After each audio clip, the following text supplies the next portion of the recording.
ಗಣಪತಿಗೆ ತಿಂಡಿ ತಿನಿಸು ಎಂದರೆ ತುಂಬಾ ಇಷ್ಟ. ಇರುವವರ ಮನೆಯಲ್ಲಿ ಅನೇಕ 10 20 ಬಗೆಯ ತಿನಿಸುಗಳನ್ನು ಮಾಡ್ತಾರೆ. ಆದರೆ ಇಲ್ಲದೇ ಇರುವ ಒಬ್ಬ ಬಡವನ ಮನೆಯಲ್ಲಿ ಗಣಪತಿಗೆ ಸಂತೃಪ್ತಿ ಮಾಡುವಂಥ ತಿಂಡಿ ನಿಮಗೆ ಯಾವುದು ಅಂತ ಗೊತ್ತಾ? ಅದೇ ರೀತಿ ಗಣಪತಿಗೆ ಯಾವ ಹೂವು ಇಟ್ಟರೆ ಈ ಹಬ್ಬದಲ್ಲಿ ಅವನು ಸಂಪೂರ್ಣವಾಗಿ ನಮಗೆ ಕೃಪೆ ತೋರ್ತಾನೆ ಅಂತ ನಿಮಗೆ ಗೊತ್ತಾ? ಅದೇ ರೀತಿ ಮನೆಯ ಎಲ್ಲರೂ ಕೂಡ ಯಾವ ರೀತಿ ಗಣಪತಿಗೆ ಪೂಜೆ ಮಾಡಿದರೆ ಗಣೇಶನು ನಮಗೆ ಸಕಲ ಪ್ರಸಾದವನ್ನು ಕೂಡ ಕೊಡ್ತಾನೆ ಅನ್ನೋದನ್ನು ಈ ವಿಡಿಯೋದಲ್ಲಿ ತಿಳ್ಕೊಳ್ಳೋಣ ಬನ್ನಿ. ಸ್ನೇಹಿತರೆ, ಗೌರಿ ಗಣೇಶ ಹಬ್ಬದ ಆರ್ಥಿಕ ಶುಭಾಶಯಗಳು. ಸ್ನೇಹಿತರೆ, ಗಣಪತಿಗೆ ಯಾವ ತಿಂಡಿ ತುಂಬ ಇಷ್ಟ ಗೊತ್ತಾ? ಗಣಪತಿಗೆ ಯಾವ ನೈವೇದ್ಯ ಇಟ್ಟರೆ ಒಳ್ಳೆಯದು, ಯಾವ ನೈವೇದ್ಯ ಎಷ್ಟು ಇಡಬೇಕು, ಈ ರೀತಿಯೆಲ್ಲ ಮಾಡಿದರೆ ನಿಮಗೆ ಗಣಪತಿಯ ಸಂಪೂರ್ಣ ಅನುಗ್ರಹ ಆಗುತ್ತೆ. ಹಾಗಿದ್ದರೆ ಯಾವುದು ಏನೇನು ಎಷ್ಟೆಷ್ಟು ಇಡಬೇಕು, ಯಾವ ರೀತಿ ನಾವು ಪೂಜೆ ಮಾಡಬೇಕು ಗಣಪತಿಗೆ, ಯಾವ ರೀತಿ ನಾವು ಗಣಪತಿಯನ್ನು ಈ ಗಣೇಶ ಚತುರ್ಥಿಯಲ್ಲಿ ಒಲಿಸ್ಕೋಬೇಕು ಅಂತ ಹೇಳಿ ನೋಡ್ಕೊಂಬರೋಣ ಬನ್ನಿ. ಸ್ನೇಹಿತರೆ, ಗಣಪತಿಗೆ ಮೋದಕ ಅಂದರೆ ತುಂಬ ಇಷ್ಟ. ಅಂದರೆ ಕಡುಬು ತುಂಬಾ ಇಷ್ಟಪಟ್ಟು ಗಣೇಶ ತಿಂತಾನೆ. ಆದರೆ ಕೆಲವ್ರ ಮನೆಯಲ್ಲಿ ಮಾಡ್ತಾರೆ, ಕೆಲವ್ರ ಮನೆಯಲ್ಲಿ ಮಾಡಲ್ಲ. ಕೆಲವರ ಮನೆಯಲ್ಲಿ 21 ಬಗೆಯ ತಿನಿಸುಗಳನ್ನು ಮಾಡಿ ಇಡ್ತಾರೆ. ಹಾಗಂತ ಎಲ್ಲರ ಮನೆಯಲ್ಲೂ 21 ಮಾಡೋಕ್ಕಾಗುತ್ತಾ? ಇರೋರು ಇರ್ತಾರೆ, ಇಲ್ಲದೆ ಇರೋರು ಇರ್ತಾರೆ. ಹಾಗಾಗಿ 21 ಬಗೆಯ ತಿನಿಸು ಮಾಡೋದು ಕಷ್ಟ ಆಗುತ್ತೆ. ಹಾಗಾಗಿ ದೊಡ್ಡವರು ಶಾಸ್ತ್ರಗಳಲ್ಲಿ ಏನು ಉಲ್ಲೇಖ ಮಾಡಿದ್ದಾರೆ ಗೊತ್ತಾ? ಗಣಪತಿಗೆ ಯಾವುದು ತುಂಬ ಇಷ್ಟ. ನಮ್ಮ ಮನೆಯಲ್ಲಿ ತುಂಬಾ ಬಡಸ್ತನ ಇದೆ ಅಂದರೆ ಅವರಿಗೂ ಕೂಡ ಗಣಪತಿ ಒಲಿತಾನೆ. ಅವರ ಮನೆಯಲ್ಲಿ ಇರುವಂಥದ್ದೇ ಅವನಿಗೆ ನೈವೇದ್ಯಪ್ಪ ಮಾಡಿ ಸಂಕಲ್ಪ ಮಾಡಿಕೊಂಡ್ರೆ ಅವರಿಗೆ ಖಂಡಿತ ವರ ಪ್ರಸಾದ ಮಾಡ್ತಾನೆ. ಈ ರೀತಿಯಾಗಿ ಅನೇಕ ವಿಷಯಗಳಿದೆ. ಎಲ್ಲವನ್ನು ಒಂದೊಂದಾಗಿ ನೋಡ್ಕೊಂಡು ಹೋಗೋಣ. ಸ್ನೇಹಿತರೆ, ಮೊದಲನೇದಾಗಿ 21 ಬಗೆಯ ತಿನಿಸನ್ನು ಮಾಡಿ ಇಡಬೇಕು ಗಣಪತಿಗೆ ಎಂದು ಹೇಳ್ತಾರಲ್ಲ.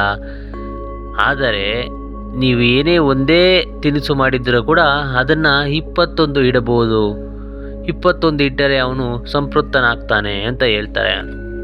ಇಷ್ಟಕ್ಕೂ ಗಣಪತಿಗೆ ತಿಂಡಿನೇ ಜಾಸ್ತಿ ಹಾಕಿಡಬೇಕು. ಏಕೆ ಅಂತ ಹೇಳಿದ್ರೆ, ಸೂರ್ಯನು ನಮಸ್ಕಾರ ಪ್ರಿಯ, ವಿಷ್ಣುವು ಅಲಂಕಾರ ಪ್ರಿಯ. ಅವನಿಗೆ ಅಲಂಕಾರ ಮಾಡ್ತಾ ಇದ್ದರೆ ಇನ್ನೂ ಅಲಂಕಾರ ಮಾಡಿ ಅಂತ ಹೇಳ್ತಾರೆ. ಹಾಗೆ ಅಮ್ಮನವರು ಸ್ತೋತ್ರ ಪ್ರಿಯ. ಅಮ್ಮನವ್ರನ್ನ ಹೋಲಿಸ್ಕೊಬೇಕಂದ್ರೆ ಸ್ತೋತ್ರಗಳು ಹೇಳಬೇಕು. ಹಾಗೆ ಮತ್ತು ಶಿವ ಅಭಿಷೇಕ ಪ್ರಿಯ. ಎಷ್ಟು ಅಭಿಷೇಕ ಮಾಡಿದರೂ ಇನ್ನೂ ಅಭಿಷೇಕ ಮಾಡಿ ಅಂತಲೇ ಇರ್ತಾನೆ. ಆ ರೀತಿ ಗಣಪತಿ ಕೂಡ ಭಕ್ಷಪ್ರಿಯ. ಅವರಿಗೆ ಎಷ್ಟು ತಿಂದ್ರೂ ಇನ್ನೂ ತಿನ್ನಬೇಕು ಅಂತ. ಹಾಗಾಗಿ ಗಣಪತಿಗೆ ಇರೋವರು ಅನೇಕ ಬಗೆಯ ತಿಂಡಿಗಳು, ಅನೇಕ ತಿನಿಸುಗಳು ತಂದಿರ್ತಾರೆ. ಹಾಗಂತ ಎಲ್ಲರೂ ತಂದಿಡೋಕ್ಕಾಗೋದಿಲ್ಲ. ಇರೋರು ಇದ್ದಾರೆ, ಇಲ್ಲದವರೇ ಇದ್ದಾರೆ. ಇರೋರು ಮಾತ್ರ ಗಣೇಶನ ಭಕ್ತವರ, ಇಲ್ಲದೇ ಇರೋರೇನು ಗಣೇಶನ ಭಕ್ತರಲ್ವಾ? ಹಾಗಾದರೆ ಏನು ಗಣೇಶ ಏನು ಅವನಿಗೆ 21 ಬಗೆಯ ತಿನಿಸು ಥರ ತಿನಿಸು ಮಾಡಿದವ್ರಿಗೆ ಮಾತ್ರ ವರ ಕೊಟ್ಟು ಹೋಗ್ತಾನ? ಇಲ್ಲ. ಹಾಗಾದರೆ ನಮ್ಮ ಮನೆಯಲ್ಲಿ ಇರುವಂಥ ಒಂದು ಸ್ವಲ್ಪ ಬೆಲ್ಲವನ್ನು ತಗೊಬೇಕು. ಬೆಲ್ಲವನ್ನು ತಗೊಂಡು ಅವನ ಮುಂದೆ ಇಟ್ಟು ಅದರ ಮೇಲೆ ಒಂದು ಸ್ವಲ್ಪ ಜೇನುತುಪ್ಪ ಸುರಿದು ಬಿಟ್ಟರೆ ಅದಕ್ಕಿಂತ ಅವನಿಗೆ ತೃಪ್ತಿ ಇನ್ಯಾವುದೂ ಇಲ್ಲ. ಏಕೆ ಅಂತೇಳಿದ್ರೆ, ಆನೆಗೆ ಬೆಲ್ಲ ಅಂದರೆ ತುಂಬ ಇಷ್ಟ. ಗಣಪತಿ ಆನೆ, ಗಣಪತಿ ಮುಖ, ಆನೆ ಮುಖ ಗಣಪತಿ. ಆ ಗಣಪತಿಗೆ ಒಂದು ಸ್ವಲ್ಪ ಬೆಲ್ಲವನ್ನು ಇಟ್ಬಿಟ್ಟು ಅದರ ಮೇಲ್ಗಡೆ ಸ್ವಲ್ಪ ಜೇನುತುಪ್ಪವನ್ನು ಸುರಿದು ಬಿಟ್ಟರೆ ಅವನು ನೀವು ಬೇಡಿದ ವರಗಳನ್ನೆಲ್ಲ ಪ್ರಸಾದಿಸಿಬಿಡ್ತಾನೆ. ಏಕೆಂತೇಳಿದ್ರೆ ಇರೋರು ಇದ್ದಾರೆ, ಇಲ್ಲದವರು ಇದ್ದಾರೆ. ಆದರೆ ಗಣಪತಿಗೆ ಇಷ್ಟ ಕಡುಬೆ. ಆದರೆ ಕಡುಬಿಗಿಂತೂ ಇನ್ನೂ ಇಷ್ಟ ಆಗಿದ್ದು ಈ ಬೆಲ್ಲ, ಜೇನುತುಪ್ಪ. ಮತ್ತು ಹಾಗೆ ಯಾವ ಹೂ ಇಡಬೇಕು, ಯಾವ ರೀತಿ ಗಣೇಶನ ಪೂಜೆ ದಿವಸ ಏನೇನು ಮಾಡಬೇಕು ಅಂತ ಕೂಡ ಎಲ್ಲ ಹೇಳ್ತಾ ಹೋಗ್ತೀನಿ. ಒಂದೊಂದಾಗಿ ಕೇಳಿಸ್ಕೊಳ್ಳಿ. ಗಣಪತಿಗೆ ಗರಿಕೆ ಅನ್ನೋದು ತುಂಬ ಇಷ್ಟ. 21 ಗರಿಕೆ ತೊಗೊಬಂದು ಇಡ್ತೀವಿ. ಅದೇ ಥರ ಬಿಳಿ ಎಕ್ಕದ ಗಿಡಕ್ಕೆ 12 ಪ್ರದಕ್ಷಿಣೆ ಹಾಕಿ 5 ಬಿಳಿ ಎಕ್ಕದ ಹೂ ಕಿತ್ತುಕೊಂಬಂದು ಗಣೇಶನ ಮುಂದೆ ಇಡೋದ್ರಿಂದ ಅವನು ಇನ್ನೂ ಸಂತೃಪ್ತನಾಗ್ತಾನೆ. ಅವನು ನಿಮಗೆ ಬೇಡಿದ ವರನೆಲ್ಲ ಕೊಡ್ತಾನೆ.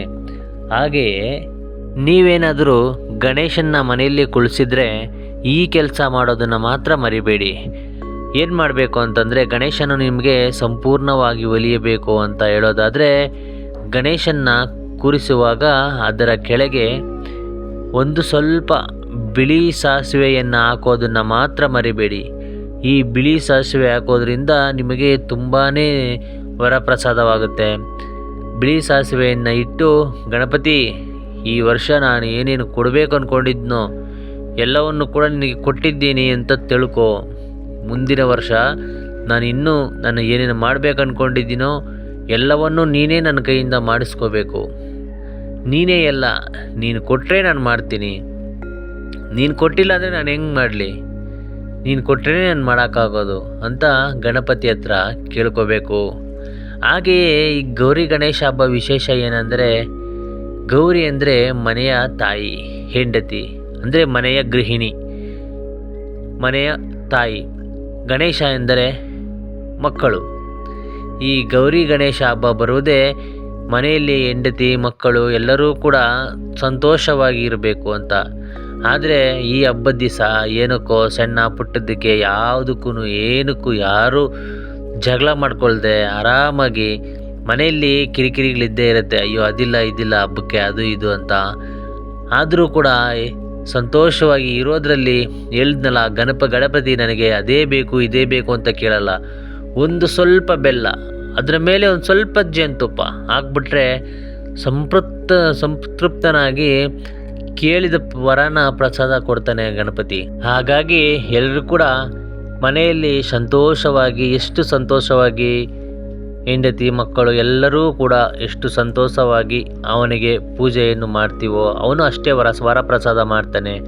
ಗಣಪತಿ ಪೂಜೆಯನ್ನು ಯಾವ ಥರ ಮಾಡಬೇಕು ಅಂದರೆ, ಮನೆಯಲ್ಲಿ ಹೆಂಡತಿ ಮಕ್ಕಳು ಎಲ್ಲ ಎಷ್ಟು ಜನ ಇದ್ದೀರೋ 4 ಜನ 5 ಜನ ಎಲ್ಲರೂ ಕೂಡ ನಿಂತ್ಕೊಂಡು ಗಣಪತಿಗೆ ಆರತಿ ಬೆಳಗಿ ಎಲ್ಲರೂ ಕೂಡ ಗಣಪತಿಗೆ ನಮಸ್ಕಾರ ಮಾಡಿಕೊಂಡು ಸಂತೋಷವಾಗಿ ಪೂಜೆ ಮಾಡಿ ಶಾಂತವಾಗಿ ಇದ್ದರೆ ಅವರ ಮನೆಯಲ್ಲಿ ಗಣಪತಿ ತುಂಬಾ